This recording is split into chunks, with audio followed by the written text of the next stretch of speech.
Donc, cette deuxième vidéo va nous permettre un petit peu d'utiliser les outils d'Excel pour pouvoir créer des tableaux croisés dynamiques et de rendre donc un tableau de bord particulièrement attractif et visuel pour un éventuel utilisateur. Donc, dans un premier temps, je vais vous expliquer les données que l'on va retraiter. Donc là, je vais vous montrer l'onglet Données.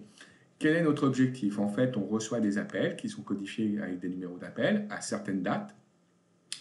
Ces appels sont pris par des agents au téléphone. Ils concernent à chaque fois certains produits de la société. Soit on a pu donc répondre à cet appel, et puis parfois on n'a pas pu. En général, on a souvent répondu à cet appel. Bon, parfois, c'est-à-dire que quand il y a marqué non ici, c'est-à-dire qu'on n'a pas eu le temps de répondre à l'appel. Et puis après, si on a répondu, évidemment, uniquement si on a répondu, est-ce qu'on a pu résoudre ou pas le problème du client? Est-ce qu'on a pu ou pas résoudre le problème du client? Oui ou non par rapport à ça. C'est le fichier en tout cas qu'on a récupéré. Après, il y a aussi en seconde la vitesse de réponse, c'est-à-dire en combien de temps on a réussi à répondre à la demande du client, ou en tout cas en combien de temps on a répondu à l'appel, c'est-à-dire à partir du moment où le téléphone a sonné pour l'utilisateur, pour l'agent, en combien de temps il a récupéré l'appel, et après combien de temps a duré l'appel. Après, évidemment, avoir répondu. Et enfin, il y a aussi une note de satisfaction du client. Le client a répondu à une note de satisfaction qui allait de 1 à 5 pour savoir s'il était ou pas satisfait de l'appel du client. Après, on a quand même codifié quelque chose. Et là, je vais vous montrer la formule qu'on a mis. C'est-à-dire que ici, si on a résolu le problème, ici, on a noté 1. Sinon, on notait 0. Voilà. Et si on a répondu à l'appel, là aussi, on notait 1, sinon on notait 0. Ça va être important après pour pouvoir faire des analyses sur le nombre de problèmes qui ont été résolus ou le nombre de réponses qu'on a pu effectuer. Donc voilà, on a un très lourd fichier, puisque ce fichier, il gère 1772 appels. Et en fonction de ça, on va essayer de faire des analyses au niveau de ce fichier qui nous a été donné. On va faire l'analyse des agents, l'analyse périodique et l'analyse des produits. Alors, je vais commencer par l'analyse des agents. Alors, l'analyse des agents, elle a été faite comme ça. Alors, je vais vous expliquer tout bêtement. Là, par exemple, on prend l'analyse de performance des agents. Je vais diminuer mon tableau croisé dynamique. Voilà. Où j'ai plusieurs éléments. Donc, dans un premier temps, là, c'est peut-être un peu trop diminué. Là, c'est un peu trop. Hop, je vais diminuer un peu. Voilà. Dans un premier temps, ici, il y a quelque chose d'important. C'est que j'ai fait plusieurs tableaux croisés dynamiques, mais surtout, ici, je peux gérer, vous voyez, comme c'est l'analyse des agents, tout est lié au nom des agents. Nous avons en tout 8 agents. Et donc, en fait, soit je travaille sur un agent, soit je travaille sur 2 agents ou sur la totalité.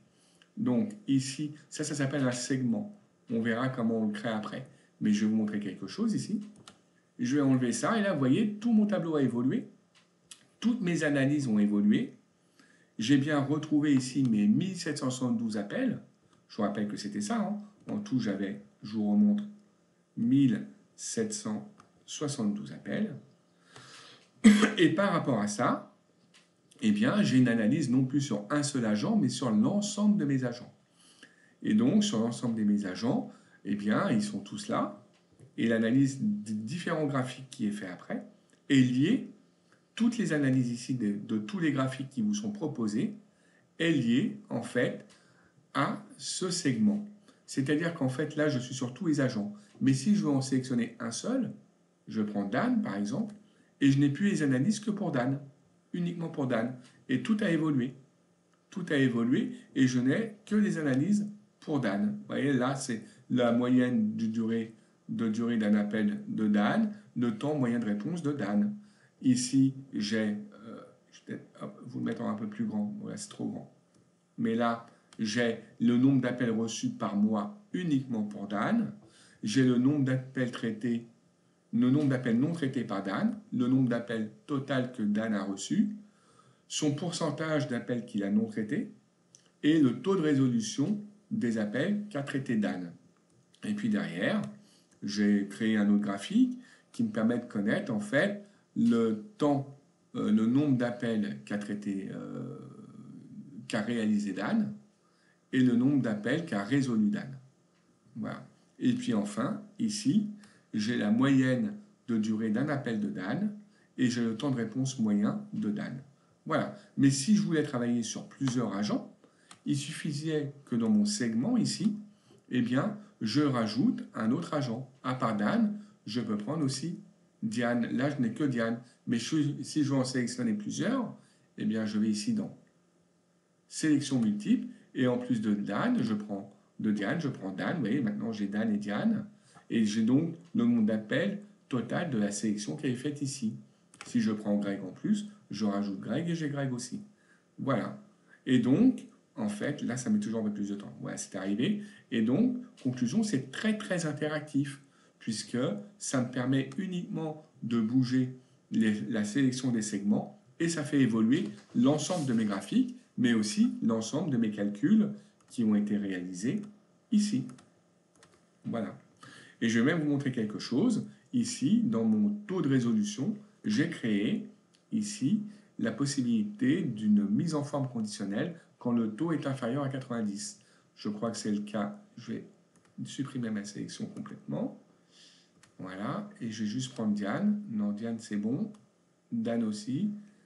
Voilà, regardez, Martha. Martha, elle a un taux de résolution qui est en dessous de 90%. Donc là, c'est apparu en rouge. Ça veut dire que Martha, elle ne résout pas assez de problèmes lorsqu'elle répond au téléphone. Donc voilà, donc c'est tout ça que je vais vous apprendre à créer maintenant afin que vous puissiez, vous aussi, rendre un tableau croisé dynamique intéressant.